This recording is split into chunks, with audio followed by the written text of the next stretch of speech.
नमस्कार दोस्तों and welcome to our new podcast. And podcast start करने से पहले बता दूं ये पॉडकास्ट किन के लिए है।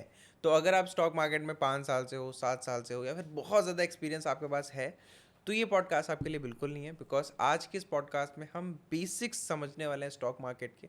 मतलब अगर आपको आए हुए 1 महीने हुए हैं, 2 महीने हुए हैं, या फिर अगर आप स्टॉक मार्केट में एंट्री करने का सोच रहे हो, फिर ये पॉडकास्ट आपके लिए। बिकॉज हम वो सारी बातें डिस्कस करेंगे, सब कुछ जानेंगे जो एक बिगिनर को जानना चाहिए आज के इस पॉडकास्ट में। And for that I have the best guest, mister Deepak Wadhwa. तो sir, welcome to the podcast. Thank you Rochit, thanks a lot. और तुमने जो मेरा इंट्रोडक्शन दिया है उसमें मेरी तारीफ़ों के तुमने इतने पुल बांध दिए हैं। भाई मैं एक बहुत छोटा सा ट्रेडर हूँ। साइज़ में ज़रूर बड़ा हूँ लेकिन बहुत छोटा सा ट्रेडर हूँ। और ज़्यादा ज्ञान व्यान मुझे है नहीं। लेकिन चलो जो भी है मैं कोशिश करूँगा कि आपके साथ वैल्यू शेयर करूँ, रादर देन बहुत क्वांटिटिव ज्ञान की जगह क्वालिटी ऑफ ज्ञान जो मेरे को है, जो मेरी एक छोटा मोटा मुझे आता है, वो मैं आपके साथ ज़रूर शेयर। सर, ये आपको बड़प्पन है। आज हम यही डिफरेंट कर रहे हैं क्योंकि सर ने अपनी स्टोरी भी बताई है, एडवांस्ड कैसे ट्रेडिंग करते हैं, सब कुछ बताया। बट इस पॉडकास्ट के अंदर हम सिर्फ स्टॉक मार्केट क्या होता है, कितने टाइप्स की इन्वेस्टिंग होती है, क्या ट्रेडिंग होती है, अगर कोई बिगिनर आ रहा है, जस्ट एंट्री करना चाहता है, तब ये पॉडकास्ट आपको देखना चाहिए। तो दीपक सर, सबसे पहले स्टॉक मार्केट है क्या? देखो, बेसिक स्टॉक मार्केट पहले तो मैं लोगों को एक क्लैरिटी देता हूँ कि ये जुआ सट्टा नहीं है। इसको जुआ सट्टा बना दिया है लोगों ने, लेकिन ये जुआ सट्टा नहीं है। क्या है ये बेसिक, कैसे शुरू हुआ या क्या है? मैं एक व्यापारी हूँ, मान लो मेरी एक फैक्ट्री चल रही है या ट्रेडिंग चल रही है, कुछ भी चल रहा है, मेरा एक व्यवसाय चल रहा है। अब मेरा व्यवसाय नोएडा में है और मुझे इसे एक्सपैंड करना है। तो दो तरीके हैं, मैं बैंक से कर्जा ले लूँ। लेकिन बैंक मुझे कितना कर्जा देगा कि अगर हमारी मेरी सेल 1 लाख की है, तो मैक्सिमम जो बैंक मुझे कर्जा देगा वो 1 लाख देगा। मेरी टर्नओवर का 1x 2x 3x 5x तक देते हैं जनरली बैंक जो है। और वो टर्नओवर भी नहीं, वो प्रॉफिटेबिलिटी पे देते हैं, क्योंकि उनका बैंक का काम मुझे कर्जा देना है। लेकिन साथ में उन्हें ये भी देखना है कि क्या मैं ये लौटा पाऊंगा या नहीं। तो बैंक का जो कर्जा होता है वो बहुत लिमिटेड होता है। अब मुझे तो 1 करोड़ की टर्नओवर से 100 करोड़ पे जाना है, 1000 करोड़ पे जाना है, तो मुझे एक्सपेंशन प्लान चाहिए अपने लिए। तो मैं क्या करता हूँ, मैं अपने कंपनी को बहुत अच्छा रन करता हूँ, प्रॉफिटेबल कंपनी है मेरी। और मुझे ऐसा लगता है कि मैं तो प्रॉफिटेबल हूँ, लेकिन जो मेरे साथ जुड़ेंगे वो भी प्रॉफिटेबल हैं, तो मैं इसका एक आईपीओ लाता हूँ, इनिशियल पब्लिक ऑफरिंग। इनिशियल का मतलब क्या होता है? पहले। पहला स्टेप, फर्स्ट। पब्लिक का मतलब आप सब लोग पब्लिक हैं। ऑफरिंग मतलब मैं अपना ऑफर करता हूँ। अब रोचित, मान लो आप हो, ये हो, वो हो, सब हो, मैं आपसे कहता हूँ कि मैं अपनी कंपनी के इतने शेयर इशू कर रहा हूँ, यानी कि 50% कंपनी मैंने अपने पास रख ली। मेरी पूरी कंपनी की टर्नओवर या पूरी वैल्यूएशन मान लो 1 करोड़ की आई। ठीक है, अब मैं 1 करोड़ का आईपीओ लेके आ रहा हूँ। आईपीओ में मैं कह रहा हूँ कि 50% शेयर मेरा, यानी कि 50 लाख रुपए की कंपनी मेरे पास रहेगी। और 50 लाख की कंपनी में 10 रुपए का एक शेयर इशू कर रहा हूँ, आप सब लोगों के पास होंगे। अब आप लोग क्या करोगे? आईपीओ भरोगे। अब उसका भी एक सिस्टम होता है, वो लॉटरी भी हो सकता है, वो हर पांचवा भी हो सकता है, मतलब वो कोई भी एक प्रोसेस जो सेबी अप्रूव करता है, बीएससी अप्रूव करता है, और जो मेरा रजिस्ट्रार अप्रूव करता है, उस प्रोसेस से आपको शेयर अलॉट हो जाते हैं। अब जैसे जैसे मेरी कंपनी अच्छा करती जाएगी, आपके शेयर की वैल्यू बढ़ती जाएगी। एक शेयर की वैल्यू बढ़ने का तरीका ये है। दूसरा तरीका क्या है कि लोगों ने देखा कि मेरी कंपनी बहुत अच्छी है, पिछले कई सालों से अच्छा काम कर रही है, साल दर साल प्रॉफिटेबिलिटी ला रहा हूँ मैं, ग्रोथ है, मेरा विज़न बहुत अच्छा है। तो बड़े बड़े इन्वेस्टर्स क्या करेंगे? मेरी कंपनी में इन्वेस्ट करेंगे after the IPO is launch. जिनको कि हम क्या कहते हैं, ये वेटरन इन्वेस्टर हैं, या ये एचएनआई इन्वेस्टर हैं। फिर म्यूचुअल फंड्स को लगता है कि मेरा विज़न अच्छा है, मेरी मैनेजमेंट क्लीन है, मेरा कॉरपोरेट गवर्नेंस ठीक है, मेरी कंपनी एक ईमानदार कंपनी है। तो म्यूचुअल फंड मेरे कंपनी के 1 2 3 5% 10% 20% शेयर खरीद लेंगे। ऐसे ही एफआईआईज को लगेगा कि मेरी ग्रोथ अच्छी है, मेरी कंपनी ऑनेस्ट है, मैं सब काम एज पर दी लॉ कर रहा हूँ, तो वो लोग भी कुछ परसेंटेज ले लेंगे। अब क्या होगा, एक तरीका मैंने आपको बताया मेरे शेयर के बढ़ने का क्या है, मेरी ग्रोथ जो मैं क्वार्टरली रिजल्ट डिक्लेयर करूंगा उस पे आएगी। दूसरा तरीका ये है कि एफआईआई डीआई बड़े लोग जो वेटरन इन्वेस्टर्स हैं जब वो घुस जाएंगे तो उससे क्या होता है, पब्लिक को ऐसा लगता है कि भाई ये कंपनी अच्छी है और वो लोग उसमें खरीदना शुरू करते हैं। अब जैसे जैसे मेरी ग्रोथ होएगी मैं वैसे वैसे रिजल्ट डिक्लेयर करूंगा, तो लोगों को अपने पैसे पे ब्याज या ब्याज से ज़्यादा ग्रोथ का बेनिफिट मिलेगा और उनके शेयर की प्राइस बढ़ती जाएगी। सेकेंडली, जब मेरा प्रॉफिट मान लो, क्योंकि मैं जब छोटी कंपनी था केवल नोएडा में बेस्ड था, तो मेरा प्रॉफिट 1 करोड़ का था या 1 लाख का था जो भी था। अब क्या है, मैंने आप सब लोगों से पैसा ले लिया, आईपीओ ले आया मैं। तो आईपीओ लाने से क्या हुआ कि मेरी जो टर्नओवर 1 करोड़ की थी वो 100 करोड़ की हो गई, जो मेरा मुनाफा 1 लाख या 10 लाख या 1 करोड़ का था वो 10 करोड़ का हो गया। तो मैं तो 50% का मालिक हूँ कंपनी में, बाकी 50% कंपनी आपकी है। तो मैं बाकी का जो मुनाफा है वो आप सब में बांट दूंगा, उसको हम बोलते हैं डिविडेंड। तो वो आपको मेरे शेयर पे डिविडेंड मिल जाएगा। यदि मुझे लगता है एज ए मैनेजमेंट, मतलब केवल मेरा डिसीजन नहीं होगा, पूरी मैनेजमेंट होगी, उसमें हो सकता है आपका भी कोई आदमी आके बैठ सकता है मेरे बोर्ड पे, अगर आप 5 7 10% खरीद लें तो you also have a right to sit with me on the board. जो ये 10 12 बड़े बड़े इन्वेस्टर होते हैं उसको हम बोर्ड ऑफ द कंपनी बोलते हैं, और जो इसमें हम एक एम्प्लॉय को रखते हैं उसको मैनेजिंग डायरेक्टर की हम कह देते हैं, या एडिशनल डायरेक्टर भी बोलते हैं उसे, या एग्जीक्यूटिव डायरेक्टर होता है जिसकी इन्वेस्टमेंट नहीं होती but he is on the board. अब मान लो मेरी कंपनी में किसी फंड हाउस ने 4 5% ले रखा है, तो वो भी मेरे बोर्ड का हिस्सा बनेगा। तो मेरे डिसीजन में, क्योंकि उसका इन्वेस्टमेंट है ना, उसने मेरे 4 5% शेयर ले रखे हैं, तो अगर मैं कहता हूँ कि हम यहाँ पे प्लांट लगाएंगे तो वो भी एक राइट रखेगा। और ऐसे ही अगर मैं कोई मेजर डिसीजन लेता हूँ तो एज ए शेयर होल्डर, चाहे आपके पास 100 ही शेयर है, आपको जब भी कोई डिसीजन मेकिंग होगी आपसे वोट मांगा जाएगा कि बोर्ड ये रेजोल्यूशन पास करना चाहता है, क्या करे या ना करे। क्योंकि आप भी हिस्सेदार हैं। ठीक है, मैं 50% का हूँ, आप 1% के हो, कोई 100 शेयर का है, कोई 200 शेयर का है, मैं 50,000 शेयर का हूँ, ऐसे मान लेते हैं। तो इस तरीके से एक बोर्ड को फॉर्म किया जाता है और वहाँ डिसीजन मेकिंग कंपनी के इंटरेस्ट में होती है। अब ये तो प्रोसेस हो गया कि शेयर मार्केट क्या है। तो मेरे शेयर जहाँ ट्रेड हो रहे हैं वो उस मार्केट को हम शेयर मार्केट कहते हैं। अब 5500 कंपनियों के ट्रेड हो रहे हैं। आप जाओ, जैसे आपका किसी भी ब्रोकर में अकाउंट है, आपको लगा भाई दीपक वाधवा के शेयर अच्छे हैं, आपने वो खरीद लिए, वो आपके डीमैट में ट्रांसफ़र हो गए। डीमैट क्या होता है? एक तिजोरी होती है, क्योंकि आपने अपना खून पसीने गाड़े मेहनत का पैसा लगाया है मेरी कंपनी में। वो कंपनी डूब जाए एक अलग बात है, लेकिन आपका नुकसान आपका ब्रोकर ना कर दे, तो इसलिए सरकार ने कहा भाई कल को ब्रोकर भी बेईमान हो सकता है, तो सरकार कहती है इस पे भी ट्रस्ट मत करो। तो आपने मेरे शेयर मार्केट से परचेज करे, या तो जिस आदमी से आपने शेयर लिया, अब हमें नहीं पता हमने किससे लिए, हमने 100 शेयर मांगे, हो सकता है 50 इसके आए, 10 इसके आए, 5 इसके आए, 15 किसी के आए, तो वो उनकी तिजोरी जो कि डीमेट अकाउंट है, वहाँ से उठ के पहले ब्रोकर पास आएगा, फिर आपके पास आएगा और आपके पास से डीमेट अकाउंट में चला जाएगा।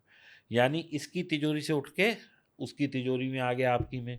अब कल को ब्रोकर आपका कहीं चला जाता है, वो फेल हो जाता है कुछ है, तो आपका पैसा, आपका जो माल है, यानी कि मेरे 100 शेयर आपने खरीदे, तो वो आपके डीमेट अकाउंट यानी कि एक तिजोरी जो सरकार ने बना दी उसमें है। और ये तिजोरी सरकार के अधीन काम करती है। एनएसडीएल सीडीएसएल 2 कंपनी हैं जो गवर्नमेंट की उसमें हैं सुपरविज़न में, तो वो वहाँ पे पैसा हमारा सेफ रहता है। तो ये पूरा प्रोसेस है। अब क्या है कि मैं क्योंकि स्टॉक मार्केट का हिस्सा हूँ, अब लोगों को लग रहा है कि भाई मेरा शेयर बहुत अच्छा है, तो उसमें बाइंग आ गई, यानी कि लोग मेरे चीज़ में इन्वेस्ट करना चाहते हैं। तो अब मार्केट में 100 शेयर ट्रेड हो रहे हैं, कोई बेचना नहीं चाहता, अब बायर खरीदना चाहता है तो वो हायर बोली लगाता जाएगा। तो मेरा 100 वाला शेयर 110 आएगा, 120 आएगा, फिर लोग कहेंगे अरे ये तो बहुत अच्छी कंपनी है, हमें 130 में भी मंजूर है, फिर वो 130 में खरीदेंगे। 100, तो क्या होगा, आप खरीद के 100 में ही बैठे हो या आपको आईपीओ में मिला है, लेकिन आपका भी रेट बढ़ रहा है क्योंकि मेरे शेयर का प्राइस बढ़ रहा है ना। तो ये प्रोसेस होता है स्टॉक मार्केट का। मैंने शेयर क्यों इशू किए? क्योंकि मेरा कुछ एक्सपेंशन प्लान था, मुझे पैसा चाहिए।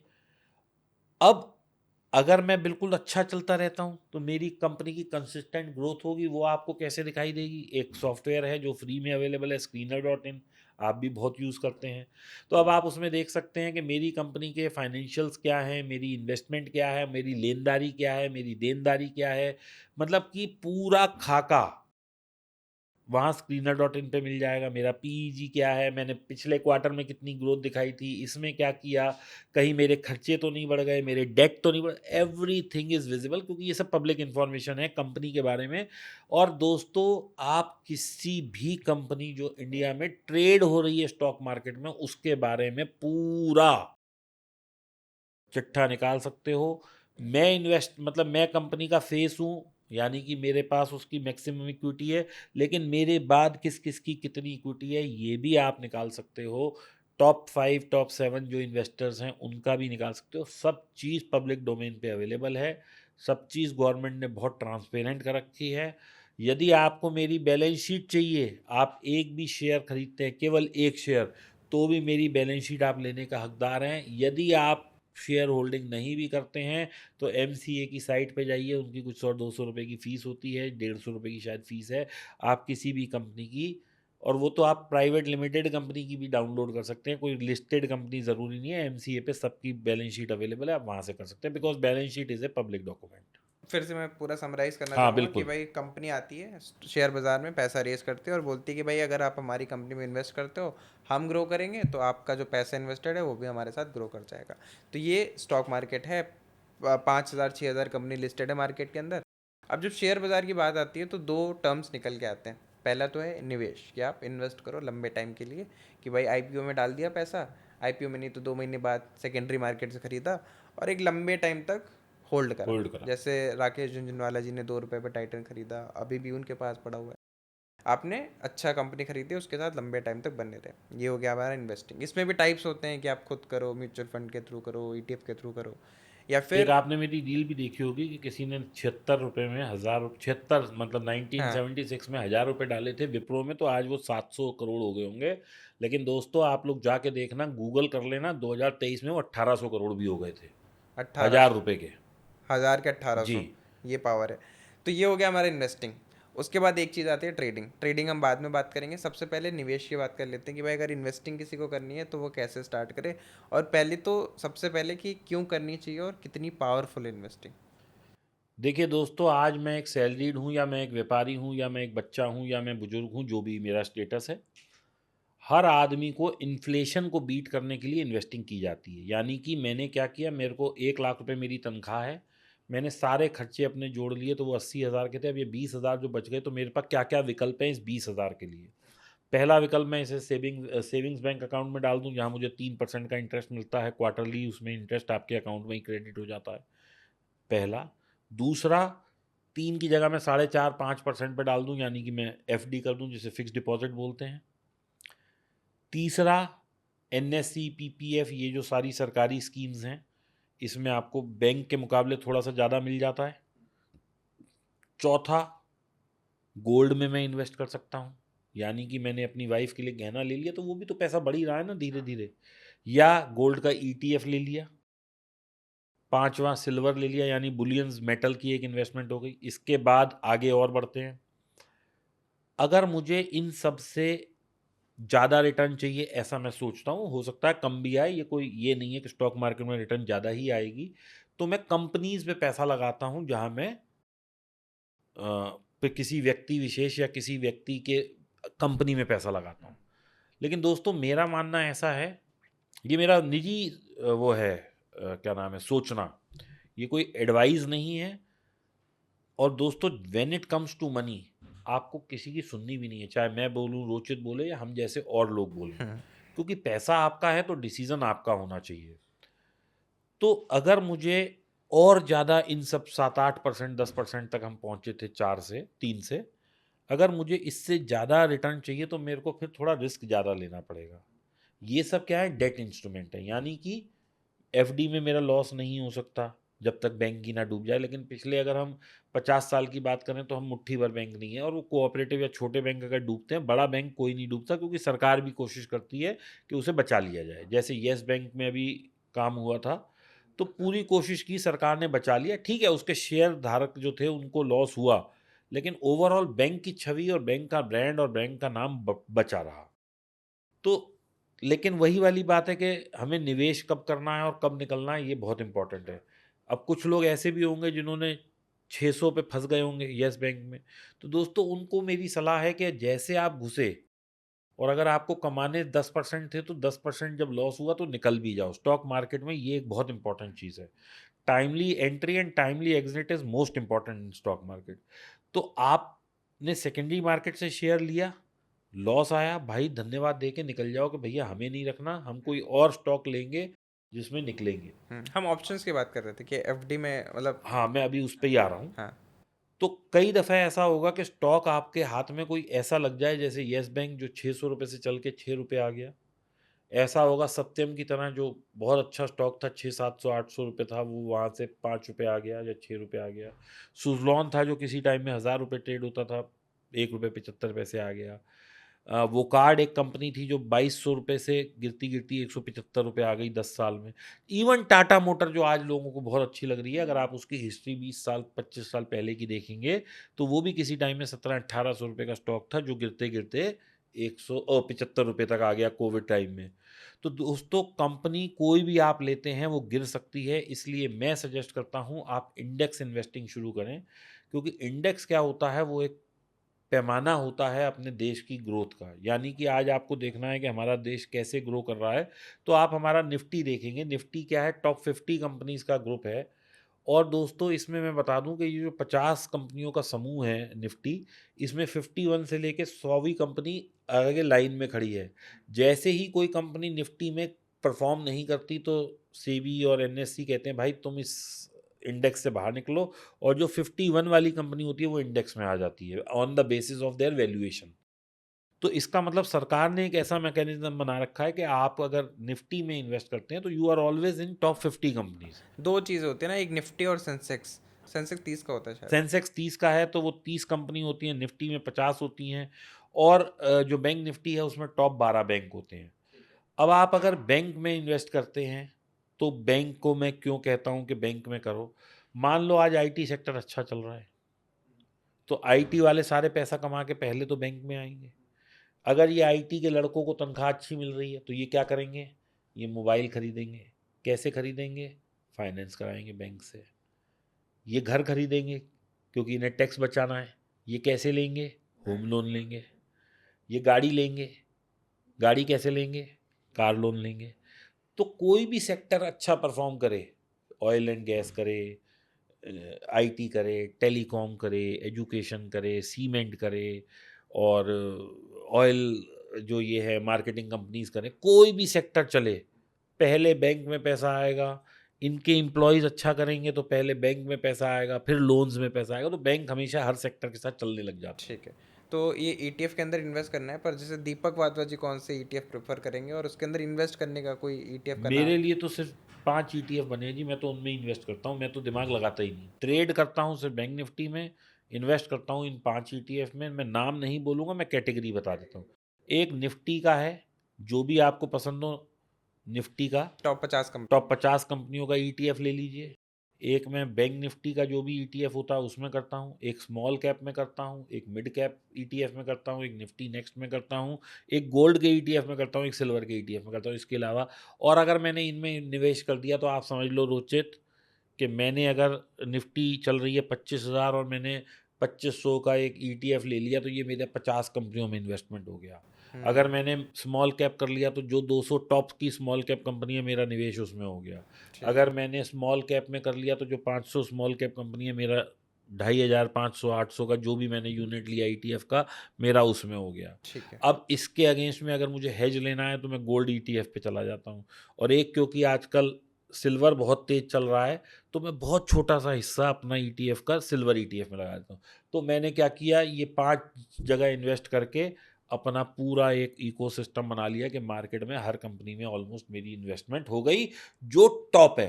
तो इन्वेस्टिंग का पहला तरीका है ईटीएफ, जहाँ पे हम ग्रुप में इन्वेस्ट करते हैं, फिर चाहे वो बैंक ईटीएफ में क्या होता है दोस्तों, ईटीएफ म्यूचुअल फंड का फर्क बता देता हाँ, हूँ। ईटीएफ अभी म्यूचुअल फंड पे आएंगे ना, पहले ईटीएफ में आप ये भी बता दीजिए कि अगर हम ग्रुप ऑफ कंपनीज में इन्वेस्ट कर रहे हैं, जैसे टॉप 50 कंपनीज या बैंकिंग कंपनीज, तो इसमें रिस्क कितना है और रिटर्न कितना आता है? देखो भाई साहब, इन्वेस्टमेंट का मतलब ही रिस्क है। हाँ, मैं कभी भी ये बट नहीं वो कहता। 50 कंपनीज है ना, तो वो थोड़ा। 50 कंपनी है तो वो थोड़ा कम रिस्क है, क्योंकि उसमें अगर एक फ्लॉ खराब होगी, दो खराब होगी, इंडेक्स कभी भी जीरो नहीं होगा, क्योंकि 50 का मतलब है कि इसमें से जो भी कंपनी अंडर परफॉर्म कर रही है अगली तुरंत आ जाएगी। तो मेरे को थोड़ा सा टाइमली तो दिखेगा मेरा पैसा माइनस में, लेकिन अल्टीमेटली अपना देश पिछले 10 साल 15 साल से 14 से 15% की रेट से ग्रो कर रहा है। किसी महीने किसी साल अगर माइनस होता है, उससे अगले साल माइनस होता है, तो फिर ऊपर आ जाता है, क्योंकि देश है, ग्रो करेगा। आप सब लोग, मैं सब लोग, सरकार, सब मेहनती लोग हैं, तो सबका एक ही मोटिव है, कैसे ग्रो करना है। ठीक है, और सालाना रिटर्न कितना आ जाएगा ईटीएफ में लगभग? अब रोचित, ये एक बहुत डिबेटेबल टॉपिक है। एवरेज बहुत, दस एवरेज मैं पंद्रह सालों बताता का हूँ, रहा जो हो मेरा तो। स्मॉल कैप में रिटर्न आया है पिछले 5 साल 6 साल में, वो 30% से भी ऊपर है। जो मिड कैप में आया वो 25 27 28। एक मिड कैप फंड ने मेरे को 32% भी रिटर्न दिया है। लार्ज कैप 15 से 17% के बीच में घूम रहे हैं। यानी कि जब मैं निफ्टी की बात करता हूँ तो वो लार्ज कैप है। तो गोल्ड ने 17 से 18% की रिटर्न, पिछले 10 साल का CGR गोल्ड का ये है। सिल्वर जब देता है रिटर्न बहुत अच्छी देता है, नहीं तो कई बार लॉस भी देता है। तो और सबसे बड़ी बात दोस्तों, चलो हम एक काम और करते हैं, आप लोगों के लिए मैं थोड़ा सा एक ईज कर देता हूँ। हम 1990 में चले जाते हैं, यानी कि आज से 35 साल पहले। 1990 में सबसे पहले बाजार बहुत बढ़िया चल रहा था। 1992 में हर्षद मेहता स्कैम आया, मार्केट फॉल्ड। 11। 95 96 में मंदी आ गई, बहुत ग्लोबल मंदी आ गई थी, market fold. Dot com bubble आ गया 2000 में, मार्केट फॉल्ड। 2008 में जगत मंदी आ गई, जो 2016 तक चलती रही, मार्केट फॉल्ड। इस बीच में दोस्तों अपने यहाँ और भी कई सारे इवेंट हुए जो रोचित भाई शायद भूल गए। कोविड तो अभी 2020 में हुआ, उससे पहले खाड़ी युद्ध हुआ था 2005-6 में। हम्म। तब मार्केट गिर गई। खाड़ी युद्ध मतलब यूएस और ईरान इराक का कुछ पंगा था, मेरे को एग्जैक्ट नहीं ध्यान। उसके बाद 2008 में मंदी आ गई। 2010-11 में भी कोई कहीं कुछ हुआ था, मेरे इवेंट भूल रहा हूँ। फिर 2016 में मोदी जी आए, 14 में सॉरी मोदी जी आए। तो 2014 में जब वो आए, तो उस दिन मैं आपको बता देता हूँ, आप लोग चेक कर लेना, 6000 के आसपास निफ्टी चल रही थी। वहाँ से 9000 आ गई निफ्टी, यानी कि 50% चल गई थी 2 साल में। 9000 से दोबारा 6000 से अब 6200 कुछ आ गई थी, आप लोग चार्ट पे देख लेना। 2020 में। तो फिर वहाँ मंदी आ गई। ठीक है जी। फिर 2000, हाँ, इसमें तेलगी स्कैम भी हुआ। हाँ, मैं कह रहा था, एक चारा घोटाला भी हुआ बीच में, टेलीकॉम स्कैम भी हुआ बीच हम्म। में।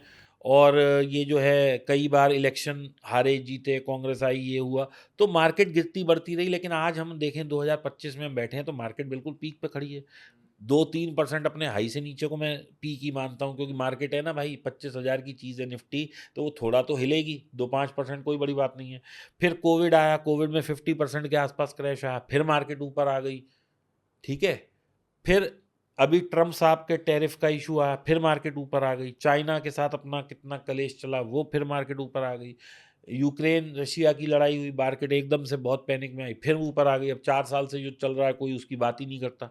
तो कहने का मतलब है, मार्केट फॉरवर्ड लुकिंग है, पॉजिटिव लुकिंग है। आप लोग भी जब मार्केट गिरे, ईटीएफ के थ्रू इन्वेस्टमेंट की अपॉर्चुनिटी ढूंढिए। अभी ईटीएफ की हमने बात करी, एक और चीज़ आती है इन्वेस्टिंग के अंदर ही। पहला तो म्यूचुअल फंड। तो म्यूचुअल फंड में कुछ लोग पैसा डालते हैं, ईटीएफ में नहीं डालते हैं कि भाई ये 50 कंपनी करना ही करना पड़ेगा। वहाँ म्यूचुअल फंड में फंड मैनेजर चूज़ करेगा भाई बढ़िया कंपनी। तो म्यूचुअल फंड पे क्या राय है आपकी? देखिए, म्यूचुअल फंड और ईटीएफ में कोई खास फर्क नहीं है, सिर्फ एक्सपेंडिचर रेशियो का फर्क है। अब दोस्तों, बड़ी सीधी सी बात है, आप मुझसे कहेंगे कोई काम कर दो, तो मैं एक बार आपका काम फ्री कर दूंगा। उसके बाद मैं कहूँगा भाई मेरी प्रोफेशनल फीस है। आज मैं रोचित तुम्हारे पास आऊँ कि रोचित भाई एक काम करो, मुझे ना 100 बोतल पानी की ज़रूरत है, आप दे दो। तो आप कहोगे भाई मेरे जानने वाले हैं, एक बार दे दोगे, 2 बार दे दोगे, 5 दफ़ा थोड़ी दोगे। हाँ, करेक्ट है। आप कहोगे भैया मैं तेरा काम तो कर दूंगा, लेकिन यार इसमें पानी के पैसे चल जो लग रहे हैं, लेकिन मेरे को भी अपना कुछ सर्विस चार्ज चाहिए भाई, मैं एफर्ट कर रहा हूँ। तो म्यूचुअल फंड क्या करता है, आपसे एक फीस लेता है आपके पैसे को मैनेज करने के लिए। ठीक है। ईटीएफ भी एक, क्योंकि किसी ने तो ईटीएफ बनाया है, वो कंपनी उसको, लेकिन वहां खरीदने बेचने का चॉइस आपके पास है।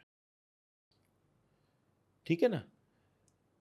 जब हम निफ्टी के ईटीएफ की बात करते हैं तो वो 50 कंपनी जो एक्सचेंज ने बनाई हैं कि ये इस कंपनी का हिस्सा बनेंगी, वही म्यूचुअल फंड खरीदेगा, वही वो ईटीएफ खरीदेगा। ETF खरीदेगा, वहाँ दिमाग नहीं वहाँ लगाना है। दिमाग नहीं लगाना। 50 कंपनी लिखी हुई है, एक्सचेंज ने बस बताइए, आंखें बंद करके वहाँ पैसा डाल दिया। निफ्टी बढ़ेगी, आपका पैसा बढ़ेगा, निफ्टी वहीं रहेगी, आपका पैसा वहीं रहेगा, निफ्टी गिरेगी, आपका पैसा गिरेगा, क्योंकि आप पैसा मार्केट में लगा रहे हाँ, हो। ये ठीक, हो गया ETF। ये ईटीएफ भी और म्यूचुअल फंड दोनों का यही है। ठीक है, म्यूचुअल फंड में तो फंड मैनेजर लगाता है ना। म्यूचुअल, लेकिन अगर आपने निफ्टी का हाँ म्यूचुअल हाँ फंड लिया तो वो वही हाँ, कंपनी खरीद सकता बट है ना। जैसे कोई मिड कैप फंड है, मिड कैप लार्ज में कैप उसके फंड है। पास वो है ऑप्शन कि हम्म। मुझे ये 500 कंपनी या 250 कंपनी या 50 कंपनी में ही लगाना है। ऐसा नहीं है फ्रीडम उसे कि किसी में भी घुसा दे वो पैसा, क्योंकि he is answerable to public, सही बात है, ही इज हजारों आंसरेबल टू करोड़ हिज रुपए। Own management, he is answerable to SEBI, he is answerable to NSC कि भाई तूने क्यों लगाया। तो आपको अगर म्यूचुअल फंड और ETF में चूज करना हो तो आप क्या करोगे? म्यूचुअल फंड में क्या होता है, एक डिसिप्लिन्ड वे में आपका पैसा हर बार लगता रहता है। लेकिन अभी क्या है, कुछ ब्रोकर भी आपको फैसिलिटी देते हैं, जिसको कि सिप की फैसिलिटी है, कुछ ब्रोकर देते हैं कि आपने वहाँ 5 ईटीएफ सेलेक्ट कर लिए और डेट बता दी और पैसे बता दिए कि मेरे हर महीने इतने पैसे 500 रुपये वहाँ लग जाएं, तो वो 500 रुपये आपके अपने आप इन्वेस्ट हो जाएंगे। ठीक है, आप ज्यादा क्या करते हो, ETF या मैं म्यूचुअल? म्यूचुअल फंड करता हूँ, और जो मुझे खुद की निजी पैसे कभी ऐसे रैंडमली लगाने होते हैं, या मैं देखता हूँ कि आज मार्केट में जो है, जैसे अभी एक दिन हुआ था कि निफ्टी जो है ऑलमोस्ट 5% एक ही दिन में फॉल हो गई थी, तो मैंने उस दिन अपना पैसा ईटीएफ में खुद से लगा दिया। अगर मुझे खुद से पैसा लगाना है तो मैं ईटीएफ में लगाता हूँ। और मैं दोस्तों कभी भी चढ़ते बाजार में पैसा नहीं लगाता, मुझे नहीं लग रहा, क्योंकि ये लग रहा वाली टर्म तो मेरी डिक्शनरी में है ही नहीं। मैंने ये देखा मैं कैसे पैसा लगाता हूँ, मेरा म्यूचुअल फंड सिप तो अपने आप कटती रहती है, वो चाहे बाजार ऊपर हो नीचे हो, कोई उसमें देखने का मतलब ही नहीं है। That is a disciplined investment. अगर मुझे पैसा लगाना है तो मैं देखूंगा टॉप से निफ्टी 10% गिरी है, तो अगर मुझे 100 रुपये लगाने हैं तो मैं 50 रुपये तब लगा दूंगा। क्योंकि रोचित लोगों के पास डेटा नहीं है, मेरे पास इस चीज़ का पूरा डेटा है कि पिछले 10 साल, 20 साल, 25 साल में निफ्टी अपने हाई से 10 बार कितनी बार गिरी है, ये मेरे पास डेटा है। निफ्टी अपने हाई से 20 बार कितनी बार गिरी है, तो वो शायद 5-7 बार ही गिरी है। 30% गिरी है कितनी बार, वो कम। 50% कितनी, अभी गिनती गिन सकते हो 4 बार या 3 बार। तो मेरे पास ये सारे डेटा है। अब 10% गिरता है तो मैं 50% लगा देता हूँ, क्योंकि मैक्सिमम टाइम 10-12% से बाजार तो पलट आप यहाँ जाता पे है। ETF में लगा देते हो कि मैं ईटीएफ खरीद लेता हूँ। ETF खरीद ले? तो डिसिप्लिन के लिए, SIP के लिए आप म्यूचुअल फंड बोलोगे कि भाई वो कटता यस, रहे, वो तो कटता ही रहता है, कटता ही उसका रहता तो है। कोई वो ही नहीं है। और ETF तब खरीद लिया जब लगा कि भाई मार्केट नीचे गिर। एक और चीज़ आ जाती है, वो है स्टॉक इन्वेस्टिंग, कि भाई हम ग्रुप को क्यों खरीदें, हम एक कंपनी में पैसा लगाएंगे और वो कंपनी बढ़िया निकलेगी। तो स्टॉक इन्वेस्टमेंट में क्या राय है आपकी, करनी चाहिए लोग? रोचित देखो, मैं लोगों को कहता हूँ भाई तुम इन्वेस्टर हो, इन्वेस्टर बन के रहो, पंडित मत बनो। आगे का क्या काम होगा, एस्ट्रोलॉजी हो गई ना ये तो। पर जैसे कुछ लोग करते हैं, रिलायंस में डाला, ITC भाई में डाला। मैं इसके सख्त खिलाफ हूँ, क्योंकि किसी टाइम में जो गोल्डन कंपनियां थी, मैं आपको 10 नाम गिनवाता हूँ। सबसे पहले आप देखो, जेपी की कंपनी थी, जेपी एसोसिएट। और हम ज़्यादा दूर क्यों जाएं, आज से 1-1.5 साल पहले अदानी की कंपनी थी, अदानी एंटरप्राइजेस। एक रिपोर्ट आ गई, वो शेयर 50% गिर गया, और आज तक देखो रिकवर होकर वहाँ नहीं पहुँच पा रहा। हम क्यों ज़्यादा दूर जाएं। तो कंपनी में क्या होता है, जब भी आप किसी एक पर्टिकुलर कंपनी में बात करते हो, आई एम सॉरी, मैं किसी को ऑफेंस नहीं करना चाहता, लेकिन मेरे को एग्जांपल देने के लिए कंपनी लेनी पड़ी। मेरी कोई निजी इन्वेस्टमेंट ना अडानी में है ना येस बैंक में है, लेकिन येस बैंक किसी टाइम में टॉप बैंक ऑफ इंडिया था। एक प्रॉब्लम आ गई, गिर गई कंपनी। अब मैंने मान लो 10 कंपनी आज सोच के ली कि सबसे अच्छी कंपनी में मैं इन्वेस्ट कर रहा हूँ, और वही 10 गिर जाएं, तो मैं तो खत्म। लेकिन यदि मैं निफ्टी में इन्वेस्ट करता हूं, और उसमें भी तो येस बैंक किसी टाइम तो निफ्टी का हिस्सा था, DHFL किसी टाइम निफ्टी का हिस्सा था, जेट एयरवेज किसी टाइम निफ्टी का हिस्सा था, किंगफिशर एयरलाइन किसी टाइम में निफ्टी का हिस्सा था, टाटा मोटर का शेयर मैंने खुद देखा है 1700 रुपये ट्रेड होते हुए, आज से 20-25 साल पहले। आप लोग जाके चार्ट देखो। हम्म। तो आप इंडिविजुअल कंपनी में आप खुद भी नहीं करते इन्वेस्ट? मैं कभी भी इंडिविजुअल कंपनी में नहीं करता, क्योंकि I can go wrong, because मैं पैसा सिर्फ एक कंपनी की परफॉर्मेंस में नहीं लगाना चाहता। अब अगर मैं ईटीएफ में लगा रहा हूँ, मेरी कमाई हो रही है 16-17-20%, मैक्सिमम 30%, वो तो बाई चांस इस बार कोविड के बाद अच्छा चल गया, नहीं तो एवरेज रिटर्न आपकी 17-18% की है। और मैं किसी इंडिविजुअल कंपनी में लगा दूं और वो वहाँ से 50% गिर जाए, तो मेरा तो पैसा 50% खत्म हो गया ना यार। तो आप शेयर में नहीं लगाते हो? मैं शेयर्स करता ही नहीं हूँ और बिल्कुल। पर कुछ लोग हैं जो एक एक स्टॉक में 1 लाख 2 लाख 3 लाख रुपए की इन्वेस्टमेंट भाई करते मैं हैं। उनसे कहता हूँ कि आपने अगर 10 जगह इन्वेस्ट करे हैं और सारे 10 चल गए हैं तो आप बहुत लकी हैं, आप करते रहिए। अगर आपने 5-6 कंपनियाँ चली हैं और 4 मर गई हैं, तो भी आप बहुत लकी हैं। लेकिन अक्सर लोग जितने इन्वेस्टर आपको मिलेंगे, उसमें 90% लोग ऐसे होंगे रोचित कि जिनकी 1 या 2 कंपनी चली हैं, बाकी 80% 90% मरी हैं। तो इन्वेस्टिंग का समरी 2 चीज़ें आती हैं, या तो ईटीएफ कर लो या तो म्यूचुअल फंड। म्यूचुअल फंड एक सिस्टमैटिक आपका कटता रहेगा देखो मैं कहता हूँ कि जितने भी यहाँ वैवाहिक लोग हैं या जैसे भी हैं, भाई गोल्ड एक ऐसा इंस्ट्रूमेंट है जिसमें पिछले 10 साल में 17-18% की रिटर्न दी है। 10 साल का सीएजीआर का मतलब है कि हर साल वो 10-10% रिटर्न दे रहा है। किसी साल हो सकता है माइनस हो तो अगले साल 20 दे दी तो वो 10 की एवरेज या 17 की एवरेज मेंटेन कर लेता है। तो आप वैवाहिक हैं तो प्रभु अपनी पत्नी को गोल्ड का कुछ गहना देते रहें, घर भी खुश, आप भी खुश, इन्वेस्टमेंट भी हो रही है। अगर आपको नहीं समझ आता गोल्ड, तो डिजिटल गोल्ड ले लीजिए, ईटीएफ ले लीजिए, गोल्ड के ईटीएफ लाइन लगा के अवेलेबल हैं।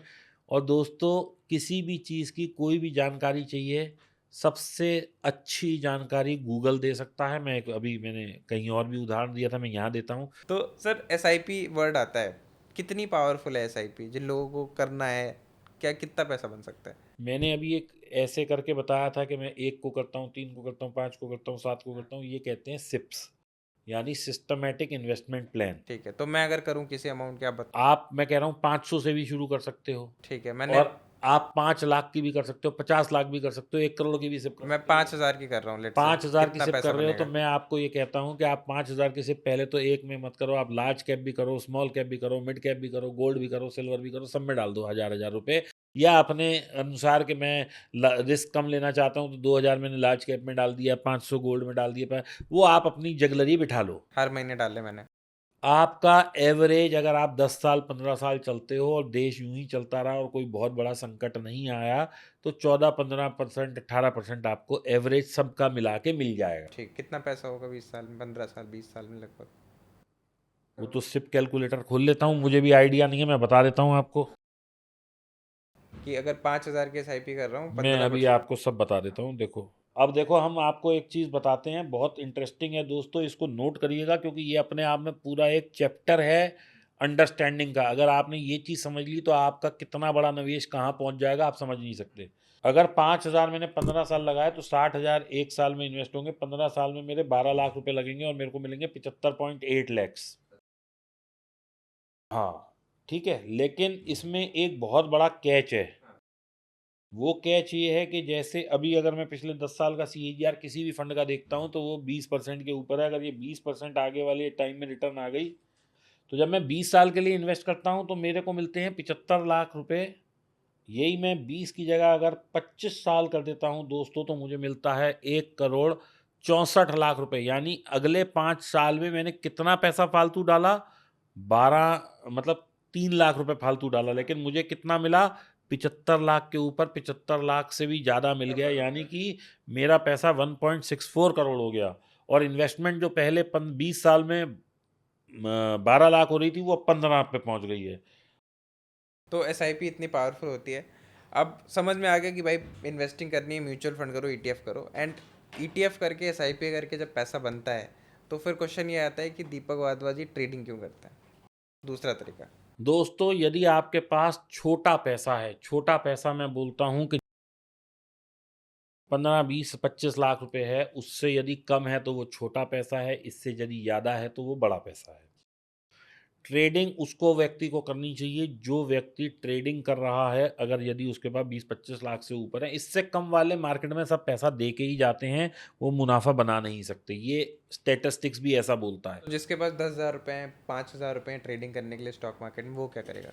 वो पैसा मार्केट को दे के जाएगा। तो जिसके पास कम पैसा है, देखो रोचित, इसकी एक सीधी सी कैलकुलेशन है, मैं लोगों को कैलकुलेशन समझाता हूँ तो शायद मेरी बात तक लोग पहुंच पाएंगे। अब मान लो तुम्हारे पास 1 लाख रुपया है। हमने स्टैटिस्टिक्स देखी है कि लोग कितना कमा सकते हैं 1 लाख रुपए लगा के।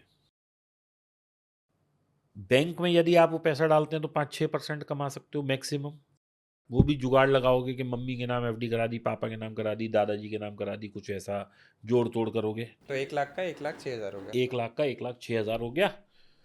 अब यदि मान लो आप किसी और सरकारी स्कीम में पैसा लगा देते हो तो वहां आपको 7-8% NSC PPF ये बॉन्ड सब वॉन्ड में डाल दिया, बॉन्ड तो वॉन्ड एक में लाख डाल का दिया, 1,08,000 रुपये। यही हो गया। ठीक है, अब इसके बाद हमारे पास क्या विकल्प बचता है? Mutual fund. तो म्यूचुअल फंड में 14-15% की हम कैलकुलेशन कर ही रहे हैं, वही रिटर्न है। तो 1 लाख का 1,14-15,000। अब हम ये मान के चलते हैं कि मैंने 1 लाख, 2 लाख, 5 लाख, 10 लाख, 50 लाख, 1 करोड़ जो भी लगाना है, मुझे नहीं पता, हम कितना कमा सकते हैं। अगर दोस्तों 50% की रिटर्न आ रही होती तो बैंक जो कि हजारों लाखों करोड़ लेके बैठा है वो बैंक बंद कर देता, और वो भी तो इन्वेस्ट कर सकता है डायरेक्ट मार्केट में। उसे क्या जरूरत है 6% पे पैसा वो तुम्हें दे रहा है या 5% पे दे रहा है। सही बात है। तो ट्रेडिंग में फिर क्या रियलिस्टिक है? ट्रेडिंग में रियलिस्टिक जो है, अगर आप बहुत अच्छे ट्रेडर हैं, बहुत आपका हर ट्रेड सही पड़ रहा है, हर जगह आपको नॉलेज है, सब है, तो आप 18 से 20% महीने और साल का कमा सकते हैं। मतलब म्यूचुअल फंड 14-15 और ये आपका 18 से 20। बस म्यूचुअल फंड भी 20-25 भी दे रहे हैं, 32 भी दे रहे हैं, लेकिन एवरेज अगर करोगे तो जितना म्यूचुअल फंड दे रहा है, आप म्यूचुअल फंड से ज़्यादा नहीं कमा सकते, ये भी एक फैक्ट है। लेकिन दोस्तों यहाँ पे मैं ये कहना चाहूँगा, ये कोई प्रेसिडेंट सेट नहीं हो गया कि इतना ही कमाना है। कुछ लोग 50% भी कमा रहे हैं, लेकिन वो लोग कौन है, उन गिनती मुट्ठी भर है उनकी। और कैपिटल भी छोटा होता है, ठीक छोटे है, कैपिटल में बड़ा बड़ा रिटर्न। रिटर्न बन सकता है। दूसरी चीज़, एक और व्यक्ति हैं जिनको कि आप जानते हैं, उनका नाम है श्री श्री वॉरेन बफे जी। उनका कितनी बड़ी इन्वेस्टमेंट है, कोई दुनिया का देश ऐसा नहीं होगा कि वहाँ उन्होंने पैसा नहीं डाल रखा। दुनिया के सबसे बड़े कोई इन्वेस्टर। ऐसी बड़ी कंपनी नहीं होगी जहाँ उन्होंने पैसा नहीं डाल रखा। उनकी आप मेरे से मत पूछो दोस्तों, गूगल कर लो कि पिछले 10 साल में उन्होंने क्या कमाया। उनका तो सब कुछ लेखा जोखा चिट्ठा सब खुला हुआ है। 19% के आसपास। 18-19% उनका CAGR है। यानी कि जब इतना बड़ा आदमी ये कमा रहा है, अच्छा चलो हम इसको छोड़ देते हैं, रिलायंस इंडिया की सबसे बड़ी कंपनी है, आप उसका प्रॉफिटेबिलिटी निकाल लो कि कंपनी चला के कंपनी क्या प्रॉफिट कमा रही है। वो भी इसके आसपास ये 20-24% का GP है, और इससे कम कुछ NP होगा। तो जब इतनी बड़ी कंपनी इतना बड़ा पैसा लगा के इतना कमा पा रही है, तो आप कैसे सोचते हो कि आप 50% 100% कमा लोगे स्टॉक मार्केट में? तो मतलब 18%, 20% इज रियलिस्टिक। हाँ, क्योंकि देखो म्यूचुअल फंड क्या है, आपके ब्याह पे कंपनियां खरीदते हैं। अब उन्होंने 100 कंपनी में पैसा लगाया चलने वाली, तो उनके लिए भी वही 10-20 है ना। ये थोड़ी है कि सारी कंपनी भागती जाएंगी। अगर ऐसा होता तो म्यूचुअल फंड की रिटर्न 100% महीने साल की आ रही होती है क्या? कोई ऐसा म्यूचुअल फंड नहीं है। नहीं है। तो दोस्तों समझना पड़ेगा, पैसा ही पैसे को खींचता है। अब हम आते हैं कि वो ट्रेडिंग क्यों करते हैं और कितनी कैपिटल से करते हैं। तो अगर आप 1 लाख से ट्रेड कर रहे हो, तो क्या आप 2,000 रुपये कमाने के लिए तैयार हो? 2% की रिटर्न आई तो कमाने के लिए तैयार हो? 1 लाख रुपए जो आदमी लगाता है मार्केट में महीने का, महीने का 2%। हाँ हाँ। नहीं है ना तैयार वो। उसको 2,000 रुपये उसको छोटा लगता है। एक्चुअली वो क्या सोचता है कि मैं अगर नौकरी कर रहा हूँ, मुझे 50,000 लाख मिल रहा है, हाँ। और मैंने इतना लॉस लिया है लाखों का, मैं 2,000 में कैसे खुश हो जाऊंगा? अरे भाई, 2 में तू खुश नहीं होगा तो लाना 1 करोड़ और कमा 2 लाख रुपए। ये किसने रोका है? लोगों को 2% भी कम लगता है। लोगों को 2% कम लगता है, जबकि मैंने जो आंकड़े 2% दिए, बहुत है। 2% दुनिया में जितने बड़े लोग हैं, जितना बड़ा व्यापार है, जितनी लोग काम कर रहे हैं, उसमें 2% की भी कमाई नहीं है। तो अगर आपको 2 कम लगता है तो आपको सुधार की जरूरत है, आपको अपना माइंडसेट ठीक करना है, बाजार की गलती नहीं है। ट्रेडिंग तो आपने बता दिया कि 18 से 20% की रियलिस्टिक एक्सपेक्टेशन है और महीने का 2% से ज़्यादा नहीं करना चाहिए। अब अगर कोई ट्रेडिंग करने आता है स्टॉक मार्केट के अंदर, तो उसे क्यों करनी चाहिए? क्या ये एक फुल टाइम करियर है जो परस्यू करा जा सकता है? तो जब क्योंकि बिगिनर आ रहा है तो उसके पास तो बहुत बड़ा कैपिटल नहीं है। मैक्सिमम लोग जो देख रहे हैं, आने का सोच रहे हैं, उनका ये ऑब्जेक्टिव है कि लाखों रुपए नहीं है कोई बात नहीं, बट हम एक छोटे कैपिटल से स्टार्ट करें, सीखें, और फिर अगर बड़ा कैपिटल कहीं से भी आए, वो शायद जॉब से आए या फिर कहीं से लेके आए, तो एक बड़े कैपिटल के साथ उसे डिप्लॉय करके 2% भी महीने का बनाया जाए। तो क्या तरीका होना चाहिए? देखो जी, बिगनर जब आपने वर्ड यूज कर दिया तो मैं कहूंगा stay away from the market. Trading ही नहीं करना चाहिए। बिल्कुल नहीं करनी चाहिए। तो बट कोई आएगा तो आप निवेश करिए। हम्म। अगर आप 1 लाख रुपए लेके आ रहे हैं, आप किसी भी अच्छी कंपनी में निवेश करिए। अच्छी वर्ड को अंडरलाइन कर लीजिए। ठीक है। छोटी मझोली कंपनी यानी mid cap small cap company से दूर रहिए। निफ्टी की top 10, top 20, top 25, top 30 company में निवेश करिए। जब आपको इसमें 10-15-20% मुनाफा मिल जाए उसको बुक करिए, फिर कोई और कंपनी पकड़िए, उसमें निवेश करिए। ठीक है। फिर ये ट्रेडिंग तक पहुंचने का कुछ ये तरीका क्या है? ट्रेडिंग ही है ना यार। खरीदा, 20% आ गया, बेच दिया, फिर कर लिया। अच्छा। रोज स्क्रीन के आगे बैठ के फ्यूचर एंड ऑप्शंस में ट्रेड करना को हम नहीं एनकरेज करते। हम कहते हैं वहाँ पे लोगों का लॉस ही होता है। तो मेरी सजेशन लोगों को ये है, हालांकि कोई मानेगा या नहीं मुझे नहीं पता, ट्रेडिंग से यदि आपके पास 20-25 लाख नहीं है तो आप दूर रहो मार्केट से, क्योंकि आपका काम ही नहीं है ये। ठीक है। 20-25 लाख नहीं है, छोटा कैपिटल है। छोटा कैपिटल है तो भाई साहब आप म्यूचुअल फंड में ट्रेड करें, ईटीएफ में ट्रेड करें, बड़ी जो टॉप 10 कंपनीज है उनमें ट्रेड करें, और ज़्यादा दिमाग को इधर उधर ना करके इसी पे ही अपना वो करें। सर ये बड़े ट्रेडर्स हमेशा ट्रेडिंग को मना क्यों करते हैं? जैसे आप भी बोल रहे हो कि मैं ट्रेडिंग को इनकरेज नहीं करता हूँ। राकेश झुनझुनवाला जी का एक इंटरव्यू था, उसमें भी बोलते हैं कि सर राकेश जी आप तो करते हो, दूसरों को क्यों बोलते हो? वो कहते हैं कि पापा सिगरेट पीते थे पर हमको मना करते थे। तो क्यों, ऐसा क्या है कि आप यूथ को या फिर किसी भी बिगिनर को डिस्करेज करते हो कि नहीं करनी चाहिए ट्रेडिंग, पर आप खुद करते हो? देखो रोचित, मैं इसलिए मना करता हूँ कि मैं किसी का नुकसान नहीं चाहता।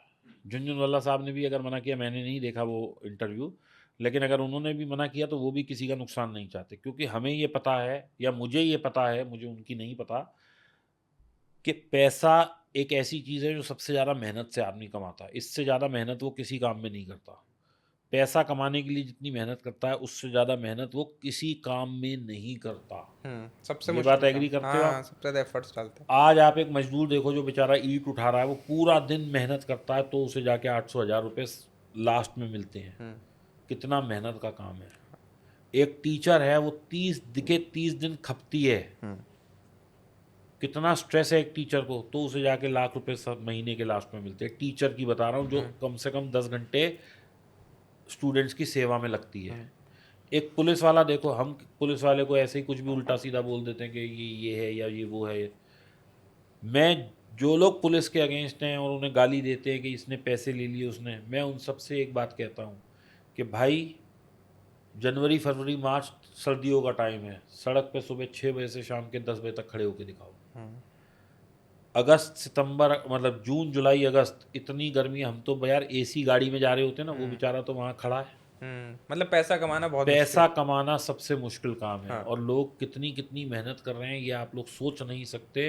एक सैनिक को देखो भाई साहब, वो कितनी कम सैलरी में आपके लिए अपनी जान पे गोली खाने को तैयार है, पैसे के लिए ही ना।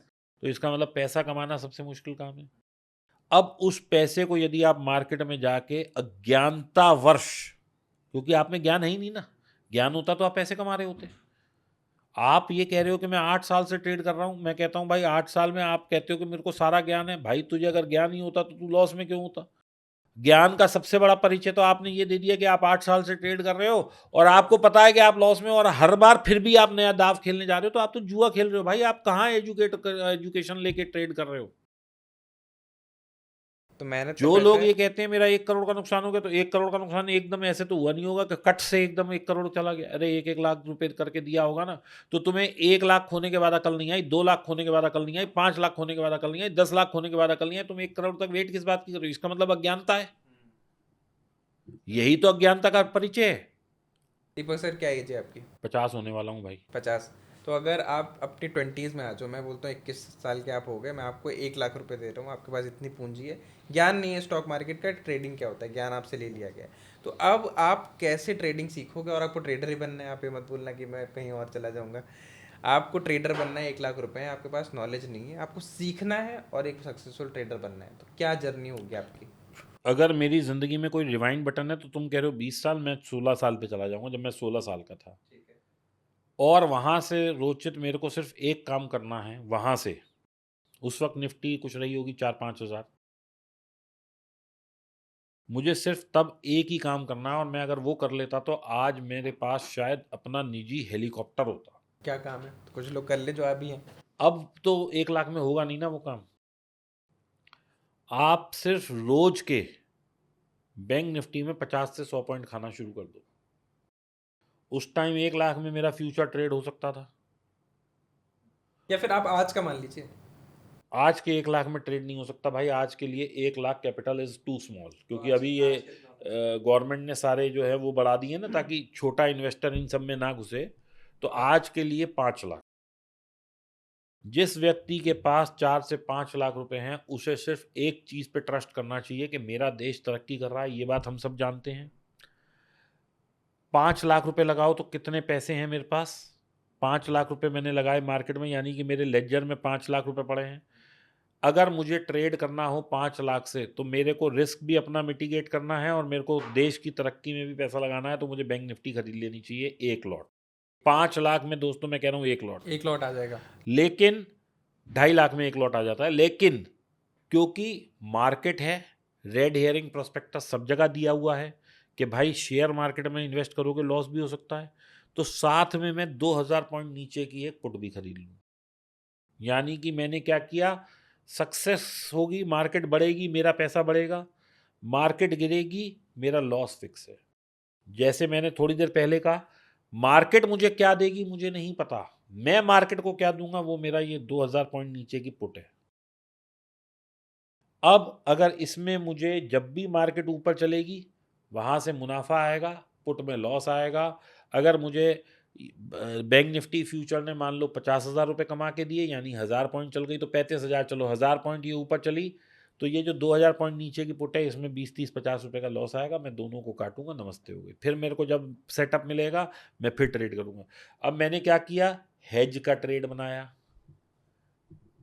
मैंने इसमें देखो 4 चीज़ें करी। एक, पोजीशन साइजिंग मैंने इतनी स्ट्रांग रखी कि मार्केट मेरा कुछ नहीं कर सकता। 2.5 लाख रुपए का आपने एक लॉट कर 5 लाख रुपए में मैंने 1 लॉट फ्यूचर ट्रेड करा, 2.5 लाख करीब का। 2.5 लाख का। और मैंने उसमें पर्याप्त मार्जिन रख दी ताकि ये M2M से मेरा कहीं ऐसा ना हो कि ब्रोकर मेरी पोजीशन काट दे। उसके बाद मैंने क्या किया, हेज का ट्रेड बना दिया। ठीक है, तो निफ्टी का नीचे तो मैंने क्या किया, रिस्क मैनेजमेंट चेक मार्क हो गया, पोजीशन साइजिंग चेक मार्क हो गई, तीसरा हेज वो चेक मार्क हो गया। अब चौथा जो है मेरे को मार्केट में नहीं है, वो चेक मार्क करना है, उसका नाम है पेशेंस या माइंडसेट या अपनी साइकोलॉजी। तो दीपक सर आपने बताया ट्रेडिंग करना है तो इंडेक्स में करो। बैंक निफ्टी आपने बताया कि ये बैंक का ग्रुप है, इस पर खरीदो बेचो, ये काफ़ी सिंपल है। अभी जब लोग ट्रेडिंग करने आते भी हैं तो हर इंसान एक अलग एसेट क्लास बताता है। कोई बोलता है भाई ऑप्शन में करो, कोई बोलता है स्टॉक में इंट्राडे करो, कोई बोलता है स्विंग में करो, आपने इंडेक्स बताया। फिर एसेट्स ही अलग हो जाते हैं कि भाई फॉरेक्स, क्रिप्टो। तो ये कौन सा एसेट क्लास चूज़ करना चाहिए, कौन सा आसान है, कौन सा बढ़िया है, कौन सा स्कैम है? देखो भाई साहब, मैं आपको बताता हूँ, कोई भी चीज़ जिसमें आप ट्रेड करते हो सारी बहुत अच्छी है। मैं किसी को गलत या सही नहीं बताता। इसको मैं ऐसे उदाहरण देता हूँ कि रोचित तुम्हें चाउमीन पसंद है, मुझे डोसा पसंद है। ये जो सामने कैमरा मैन है ये रोटी खाता है, मेरी बीवी चावल खाती है, मेरे बच्चे नूडल्स खाते हैं, एक बच्चा मेरा सिर्फ मोमोज खाता है। तो ये सबकी व्यक्तिगत चॉइस है कि क्या खाना है, टेस्ट डिफरेंट है। मैं बैंक निफ्टी में क्यों ट्रेड करता हूँ, पहले मैं कमोडिटी भी करता था, मैं क्रिप्टो भी करता था, लेकिन अब मैं इन सब से त्याग लेता जा रहा हूँ। क्यों? क्योंकि समय सबके पास 24 ही घंटे है। क्या? 24 घंटे। अब मैं सुबह उठा, सबके उठने का टाइम भी 6 से 8 के बीच में है। इससे ज़्यादा कोई 4 बजे तो उठता नहीं होगा, और उठता भी है तो मैं उसे कहता हूँ बहुत अच्छा है भाई तू। तो अपने वर्किंग आवर तो वही है 16 घंटे, क्योंकि 8 घंटे तो सोना भी है। अभी 8 घंटे को हम कैसे यूटिलाइज करते हैं, या 16 घंटे को हम कैसे यूटिलाइज करते हैं, वो बहुत इंपॉर्टेंट है। तो मैं सुबह 9 बजे उठा, 3 बजे अपने ट्रेड टूट कर आके फ्री हो गया। उसके बाद मैं इंस्टा की रील बनाऊँ, यूट्यूब पर कंटेंट बनाऊँ, जो भी करूँ, मेरे पास टाइम है। अब अगर मैं MCX करता हूँ तो सुबह 9 बजे से लेकर रात के 12 बजे तक मैं लगा पड़ा हूँ। और जब मेरा फैमिली टाइम है, कहीं डिनर पे जाना है, किसी पार्टी में जाना है, उस वक्त भाई साहब मेरा दिमाग किस पे है, क्रूड कहाँ चल रहा है, सोना कहाँ चल रहा है, बिटकॉइन कहाँ चल रहा है। तो भाई अपने ना जीवन में आदमी को ये जो दिमाग है इसको थोड़ा रिलैक्स देना चाहिए। वो रिलैक्स क्यों देना चाहिए? क्योंकि समय सबके पास 24 ही घंटे है। अगर मैं इस दिमाग को शांत नहीं करूँगा, हर वक्त इसको काम पे लगाए रखूँगा, तो मेरी प्रोडक्टिविटी के लिए ये कब सोचेगा? आप लोग दोस्तों, मैं एक एक्सरसाइज दे रहा हूँ, इसको करके देखिए। सिर्फ ज़िंदगी में 15 मिनट अपने लिए निकालना शुरू करिए। जब आप 15 मिनट यूँ खाली बैठोगे, कुछ नहीं है, शुरू में आपको बहुत गंदे विचार आएंगे, सारी दुनिया की गंदगी सबसे पहले आएगी दिमाग में, और ये सब वास्तविकता है, मेरे ही नहीं सबके आएगी। आपको अश्लील चीज़ें भी दिखेंगी आपको, गंदी चीज़ें भी दिखेंगी, कोई दिक्कत नहीं है, आप ऐसे बैठ के कंसंट्रेट करना शुरू करो। जैसे आप 15 मिनट कंसंट्रेट शुरू करोगे, 1 दिन, 2 दिन, 3 दिन, 10 दिन, 15 दिन, महीना, आपके मन में सिर्फ प्रोडक्टिविटी आने लगेगी। मेडिटेशन। मेडिटेशन नहीं, मेडिटेशन मैं नहीं कहता कि आप मेडिटेट करो, आपको सिर्फ ये सोचना है कि मैं क्या करूं जो आज मैं अगर 1 लाख कमाता हूं, चाहे वो आप नौकरी से कमाते हैं, व्यवसाय से कमाते हैं, चाय से कमाते हैं, जिससे मर्जी कमाते हैं, कि मैं इसे आने वाले 5 साल में 5 लाख पे ले जाऊं। जब आप अपना सोच और विजन को बड़ा करोगे और आपका दिल कहेगा all is well, all is well, तो ये सबकॉन्शियस माइंड आपका मैनिफेस्टेशन मोड में काम करने लगेगा। जब आप खाली होंगे तब आपको आइडिया कोई ना कोई क्लिक करेगा, अच्छा यार इससे भी पैसा बनाया जा सकता है, अरे यार इससे भी। अभी क्या है, आप सारा वक्त तो अपने दिमाग पे जोर डाले बैठे हो। क्यों? 9 बजे से 3 बजे तक आप भाई साहब कर रहे हो एमसी ट्रेडिंग, फिर आपने खाना वाना खाया, फिर आप 5 बजे से लग गए भाई साहब एमसीएक्स में, अब वो 12 बजे तक चल रहा है। उसके बाद आप लग गए क्रिप्टो में। तो भाई साहब आपने अपनी प्रोडक्टिविटी और अपने अपस्किल पे कहाँ टाइम दिया? तो एक मार्केट ट्रेड करना चाहिए, टाइम सेट कर लो कि भाई ये कितने टाइम तक ट्रेडिंग करोगे, इतना इसके अलावा कुछ नहीं करूँगा। तो दीपक सर, ट्रेडिंग, शेयर बाजार में ट्रेडिंग दूर से बहुत रंगीन दुनिया लगती है। देखो कि भाई पैसा बनता है, आपको शेयर खरीदना है और बस बटन दबा के मुनाफा आपके जेब में, पैसे आपके जेब में आ जाएंगे। बट जब यहाँ पे पहुँचो और सारा डेटा उठा के देखो तो 10 में से 9 ट्रेडर लॉस कर रहे हैं, जो प्रॉफिट कर रहे हैं वो भी थोड़ा बहुत कर रहे हैं। तो इसमें तो 50-50% की प्रोबेबिलिटी भी नहीं हुई कि आधे ने कमाया आधे ने नहीं कमाया। सब लॉस कर रहे हैं, कुछ लोग प्रॉफिट कर रहे हैं। तो क्या डिफरेंस आ जाता है जो लोग सब लॉस कर रहे हैं वर्सेस जो कुछ लोग प्रॉफिट बना रहे हैं? रोचित, मैंने ये कई पॉडकास्ट में बोला, मैं तुम्हारे यहाँ भी बोलता हूँ, लेकिन तुम्हारे यहाँ थोड़ा संक्षिप्त में बोलूँगा। एक इंजीनियर को 6 साल लगते हैं भाई इंजीनियर बनने में, और इंजीनियरिंग करने के बाद उसको क्या तनख्वाह मिलती है? मैं आईआईटी और जो अच्छे इंस्टीट्यूट्स हैं उनको छोड़ देता हूँ, मैं गाज़ियाबाद, अलीगढ़, दिल्ली, मुजफ्फरनगर, ये सब जहाँ पे कॉलेज है, तुम लखनऊ, 50,000 भी नहीं मिलते भाई साहब, 20-25 हज़ार में भी बेचारा इंजीनियर नौकरी कर रहा है। 6 साल इंजीनियरिंग कर रहा है और 25,000 रुपये कमाए महीने का।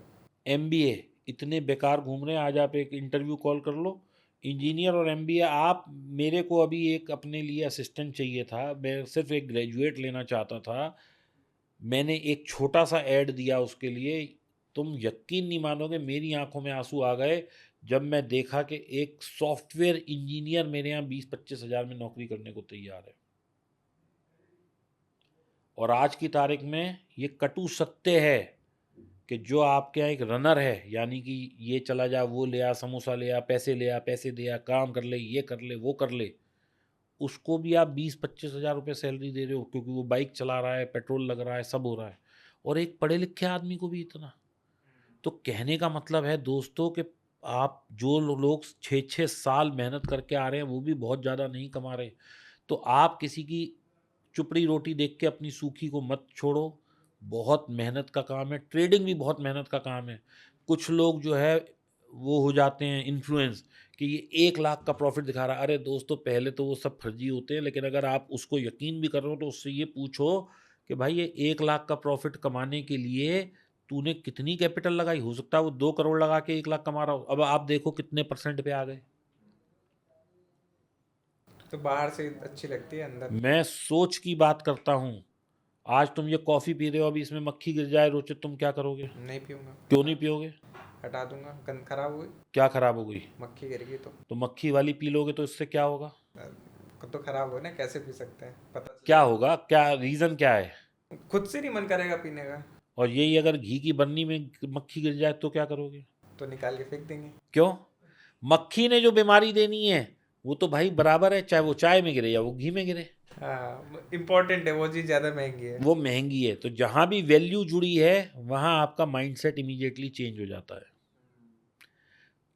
लेकिन when it comes to trading, आप लाखों रुपए दे देते हो, एक 1500 रुपये का घी तो आपसे फेंका नहीं जाता, वहाँ आप मक्खी को निकाल के बीमारी वाला घी भी खाने को तैयार हो। लेकिन ट्रेडिंग में आते ही क्या हो जाता है? तो दोस्तों, ये माइंडसेट जो है ना, ये दिमाग, ट्रेडिंग में ना स्ट्रेटजी इंपॉर्टेंट है ना सीखना इंपॉर्टेंट है, ट्रेडिंग में सिर्फ ये माइंडसेट इंपॉर्टेंट है।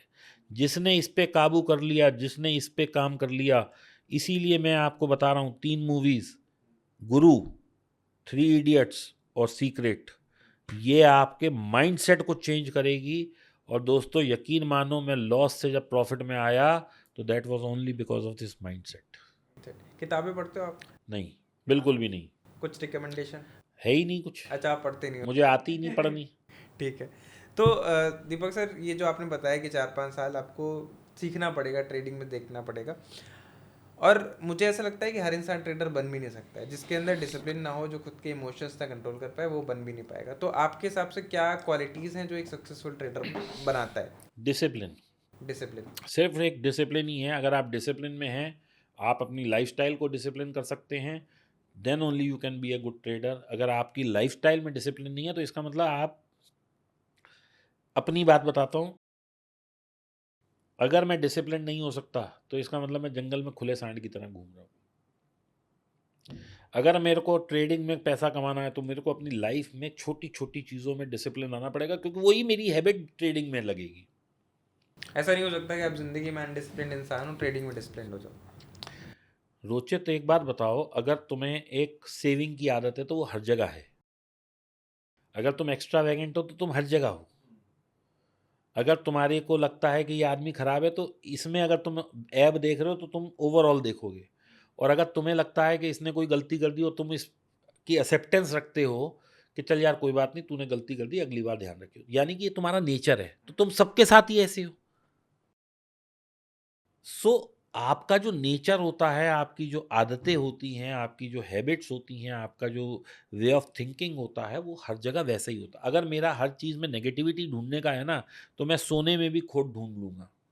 और अगर मैं पॉजिटिव एटीट्यूड का हूँ तो मैं खराब से खराब चीज़ में भी अपॉर्चुनिटी ढूंढ लूँगा।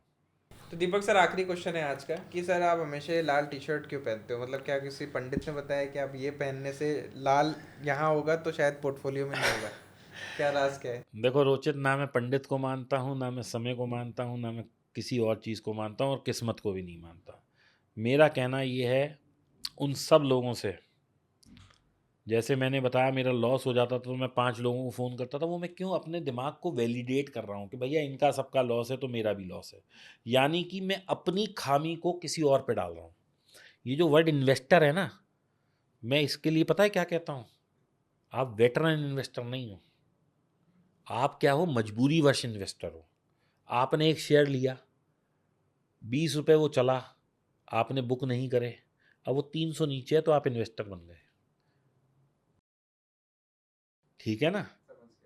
तो आप अपनी गलती को एक नाम दे रहे हो इन्वेस्टर का। लॉस नहीं बुक करना चाहता तो इन्वेस्टर, अरे अच्छी क्योंकि बात। आप अगर वाकई में इन्वेस्टर होते तो आपके पास उस कंपनी का पूरा खाका होता, कितना कमाती है, पी क्या है, पीईजी क्या है, मार्केट कैप क्या है, कौन कौन इन्वेस्टर है, आपके पास है डेटा। हमारे एक दोस्त हैं, उनकी कभी रील जाके देखना, उनका नाम है रोचित सिंह। वो आपको सारा दिन यही सिखाते रहते हैं, भैया ये वाला लो वो लो, ऐसे स्कैन करो। और स्क्रीनर.इन वालों को तो उन्हें आगे पैसा देना चाहिए, क्योंकि उससे बेहतर आदमी मैंने नहीं देखा। वो आपको हर चीज़ का एक स्क्रीनर दे देते हैं। खैर, तो रोचित सिंह की रील देखना तुम भी, अगर टाइम मिले तो। दोस्तों हम किस पे बात कर रहे थे? लाल शर्ट पे। तो सारा गेम आपका माइंडसेट का है, ठीक है। अब मैं सुबह सुबह उठता था तो मेरी बीवी कहती थी कि आज हरा पहन लो, आज नीला पहन लो, आज पार्टी में जाना है, मैं ये पहन रही हूँ, मैं वो जान रही हूँ, रोज की साली चिक चिक होती थी। तो कि बड़ा मैंने टाइम जाता था कि टाइम कपड़े जाता क्या था, तो पहने। मैंने भाई साहब इसका एक ये विकल्प निकाला कि मैं ये पहनूंगा, आपको जो पहनना है आप वो पहन लो। मैं लाल रंग की 18 टी शर्ट उसी दिन खरीद लाया। 18 T shirt? 18 T shirts, same design, same colour? आपको मैं फोटो भेज दूंगा। 18 टी शर्ट ऐसे मेरी अलमारी में लगी हुई हैं, सबको चाहिए? सब यही ब्रांड, यही टी शर्ट, यही कलर। ठीक है जी। अब मैंने इससे क्या किया? मैंने इससे रोज के जो आधे घंटे मेरे इस चक्कर में वेस्ट हो रहे थे कि आज ये पहनूंगा, फिर मेरी बीवी ने कहा एक काम करो आप ना, एस्ट्रोलॉजी के हिसाब से कलर पहना करो, मंडे को वाइट पहनो, ओ वनडे को पिंक पहनो, या कुछ था, ट्यूसडे को रेड पहनो, वेडनेसडे को हरा पहनो, थर्सडे को पीला पहनो, फ्राइडे को पिंक पहनो, सैटरडे को काला पहनो, संडे को नारंगी पहनो, ऐसा कुछ उसने एस्ट्रोलॉजी से कहीं से वो पूछ के आ गई। अब हम दूसरे एस्ट्रोलॉजर पे गए, जब हम नाकामयाब थे, तो उसने कहा सर आप थर्सडे को पीला पहनते हो, आपका तो बृहस्पति खराब है, अगर आप पीला पहनते हो तो that means you are attracting the negativity. तो भाई यही समझ नहीं आ रहा क्या पहनो क्या ना पहनो, क्योंकि हर कलर के पीछे कोई स्टोरी है। एक एस्ट्रोलॉजर कुछ कहता है, दूसरा कुछ कहता है, तीसरा कहता है ये तो आपका समय सही नहीं चल रहा।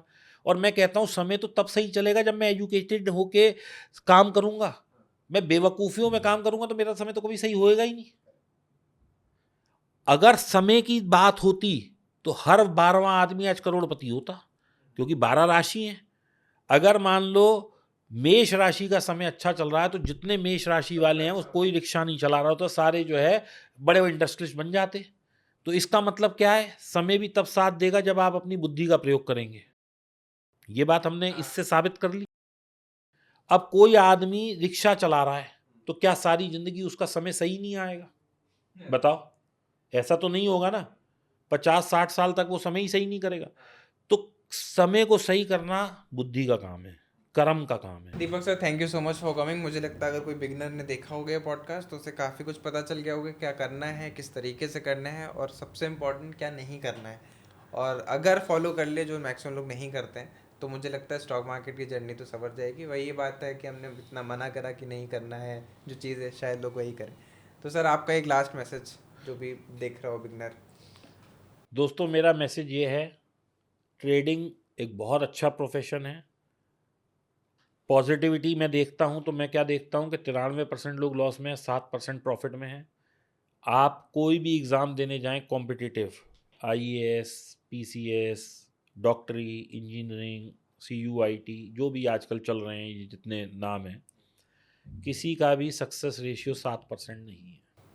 7%, हाँ, किसी का आप आईएएस का बात करें 1% से, 0.5-2% हाँ, होगा आप कैट की बात करें, भाई, 1%। सीयूआईटी की बात करें, सब एक डीयू आधा। जेट की बात करें, जी मैट की बात करें, कोई भी कॉम्पिटिटिव एग्ज़ाम की बात करें, तो उसका सबका सक्सेस रेट 1 से 2% है। पुलिस का भी ये आप काम करें कि पुलिस की वैकेंसी निकलती हैं तो 1000 वैकेंसी के पीछे कई लाख लोग आते हैं, तो आप परसेंटेज देखेंगे तो उसका सक्सेस रेट कम है। अपने मार्केट का सक्सेस रेट 7% है। 7% लोग प्रॉफिटेबल हैं सात ट्रेडिंग में। ट्रेडिंग में। तो इसका मतलब कि अपने यहाँ सक्सेस रेट बहुत है, सिर्फ आपको सीखने की ज़रूरत है, स्किल सेट को अपडेट करने की ज़रूरत है, एक अच्छा समझ की ज़रूरत है, और पैसा बन सकता है। गारंटी कोई नहीं है। ये मार्केट में रेड हेयरिंग प्रोस्पेक्टस सबसे ज़्यादा ज़रूरी है पढ़ना। Investment and trading is subject to market risk, यानी कि ये सब बाजार के जोखिमों के अधीन हैं। आप लोग जोखिम ही उठा रहे हैं क्योंकि आप बगैर सीखे समझे, बगैर लर्निंग के काम कर रहे हैं। यदि आप सीख लेंगे तो पैसा बन जाएगा। और यदि पैसा नहीं बन रहा और आप सोच रहे हैं कि मैं तो 6 साल से कर रहा हूँ, मुझे तो सब पता है, तो इसका मतलब गलत पता है। बिल्कुल सही। Thank you so much Deepak. My pleasure. Thank you.